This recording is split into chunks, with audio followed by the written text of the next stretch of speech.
Since 2010, there have been 42 changes to tax law to tackle tax avoidance. Now, the latest iteration of that you've probably seen in the press is the accelerated payments provisions. Now, the idea behind accelerated payments is for HMRC to get their tax earlier.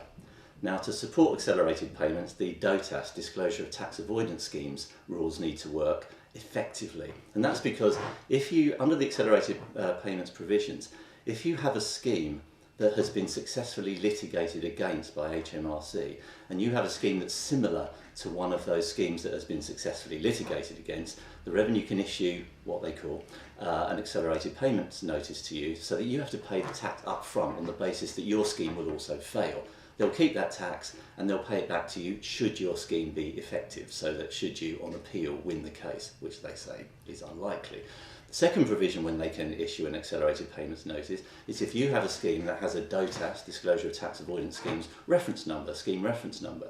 If you have that number, you have to disclose it on your tax return, so they know you've got one of these schemes that has been disclosed to them, because the DOAS provisions are basically an early warning system that the Revenue impose to get knowledge of what schemes are out there.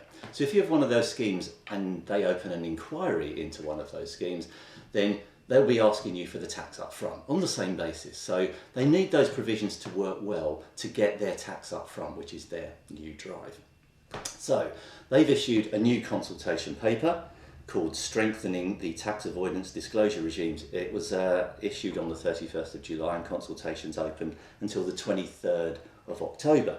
Now, the idea here is they feel DOAS isn't working as well as they would like it to. For DOAS to operate, for you to have to disclose your scheme and for the promoter to have to tell you to disclose the scheme, this has to be in place.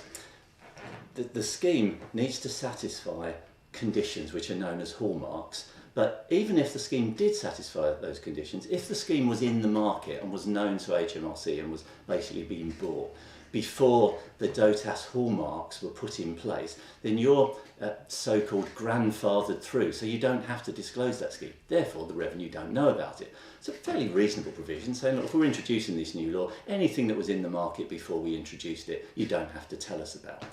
And anything similar to those schemes that were in the market before the law was introduced, you don't have to tell us about, even if you develop it afterwards. You know, if it's similar to something that was in the market beforehand, you don't have to tell us. So there are two reasons why Revenue think DOAS isn't working well enough.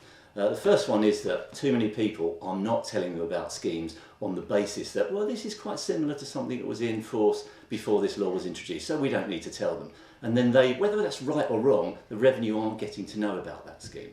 And the other reason is that the hallmarks are maybe not as tough. The conditions are not as tough as the Revenue would like them to be. So the initiative that's behind the new DOAS consultation is to make the hallmarks tougher and to completely remove grandfathering, which would mean that if you continue to promote a scheme, even if the Revenue do know about it, after any new law that comes in, because this is just a consultation, then you're going to have to tell the Revenue and get a DOAS reference number, and then they can decide whether to open an inquiry and ask you for tax up front. Now, there's a specific part of these new DOAS provisions to do with inheritance tax, which has grabbed the headlines really. And on the same grounds that I've just talked about, generally with DOAS, for inheritance tax, Revenue are looking to widen out the hallmarks, because there are only two actually at the moment for the inheritance tax provisions. The DOAS provisions will apply to inheritance tax scheme if property becomes held on a relevant property trust, a discretionary trust, and the second condition where the main benefit is avoidance or reduction of the inheritance tax entry charge. So they're saying, well, that leaves too much other planning that doesn't involve discretionary trust open to people to not have to tell us about. We need to change that.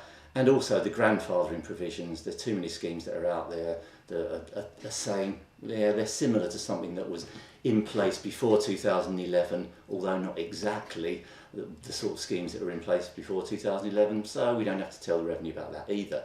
The Revenue need to change that. So they're looking to consult to widen out the hallmarks and to remove grandfathering altogether. So any schemes that were in place before 2011, if they are going to be promoted, or any schemes that people are saying are similar to those before 2011, they're going to be promoted after any law that does come into force. And again, there's no guarantee that this will come. It's just a consultation, but one has to think these days, the way consultations have gone, that once it is a serious consultation, yeah, it might come in a slightly different form, but it's very likely to come in.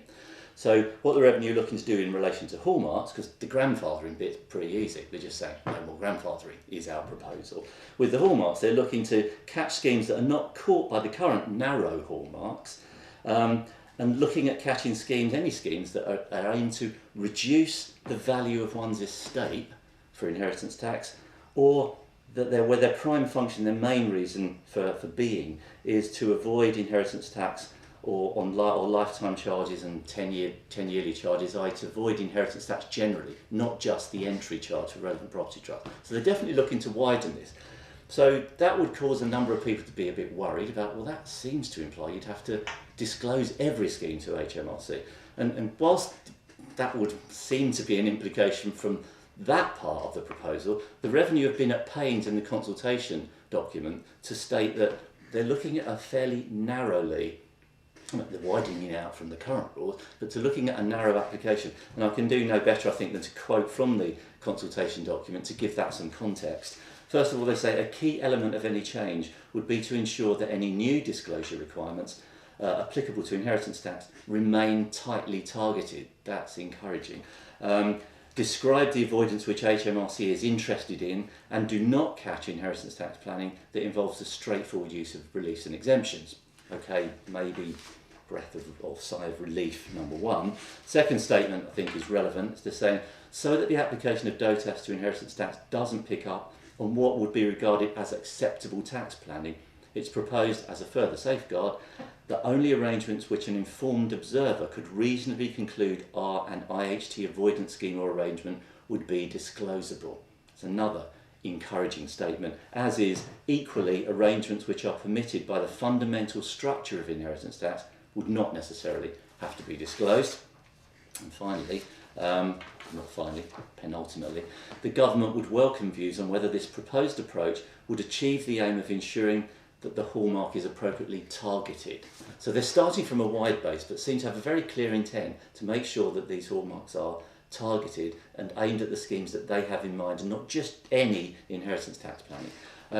The final point I think is relatively encouraging is to say that, look, HMRC will be willing to work with interested parties to provide greater clarity, because everyone wants clarity, in guidance as to when this disclosure would be required. So this consultation period going through till October is going to be really important, and it's important that we take this opportunity to make the revenue aware of the fact that, look, this is a great opportunity that we have to widen out the hallmark, says the revenue, but let's make sure that it's tightly focused and that honest, straightforward inheritance tax planning is not cool.